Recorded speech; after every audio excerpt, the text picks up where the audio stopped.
Yeah. Yeah, I'll bring this a little bit closer to see. All right. My graduation, you could see the pole where the screen, where the backdrop was. Read it and just based on the tree. And which camera? I'm looking at you, not the. I'll look at you. Okay, I won't look at the camera. I won't look down the lens. Science in a vacuum is not a great thing.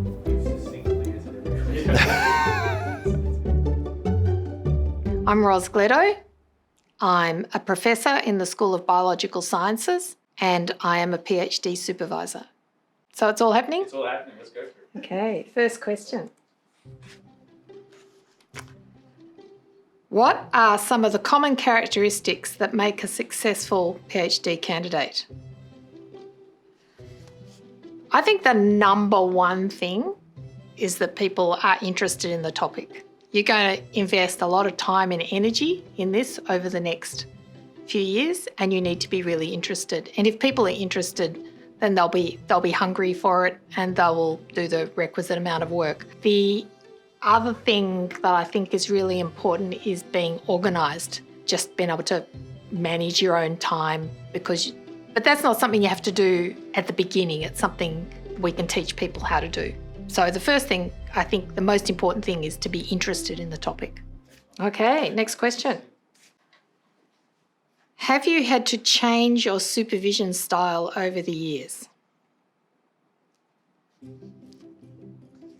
The answer to that, of course, is yes, because you always have to change your style and there's always things to learn and always things to improve. Well, number one is that I'm much more likely to be very on time for my meetings. And this is something that I didn't do initially. And I think that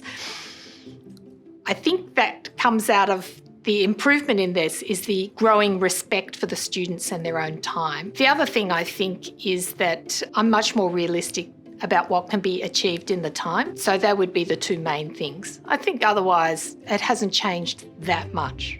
What's the most important element of a supervisor-student relationship? I think the most important thing about the student-supervisor relationship is respect, and that goes both ways. So you have respect for the student, what they bring to the table, what they don't know already, because they may be quite new to the field that you're in. The student also needs to have respect for you, that this is only one aspect of your job, that you have a vast experience in it, and also respect that you often have obligations to deliver on projects and to deliver on timelines and milestones. And if you're relying on a student to do that, they need to know that sometimes you do have to press them just a bit to get it done because you have to have it done for the reporting of the project. So I think this two-way respect is important. And you build that by regular meetings. If you don't have face-to-face meetings, so if you're travelling, you check in, WhatsApp groups and things like that. Other people use Snapchat, but WhatsApp is the easy one for us. We have various protocols within the group of how we communicate with each other. And I think if you can have really clear communication, that works both ways. And also, a happy lab is a lab full of students generating data. I mean, it's so good being back in the lab. So this week I went in and there's like 6 people there. And, there's a bit of quiet chat and you can just hear the clicking of the pipettes and the vortex mixers going. And I'm thinking, yes. What do you enjoy most about supervising PhD students? There's 2 answers to that. One is, I'm actually a people person, so I just love meeting people that have all kinds of different backgrounds and just finding out what makes them tick. So that's just a personal thing. But in terms of someone actually being a PhD student, what I really love about supervising is watching someone come in, often not with a lot of skills.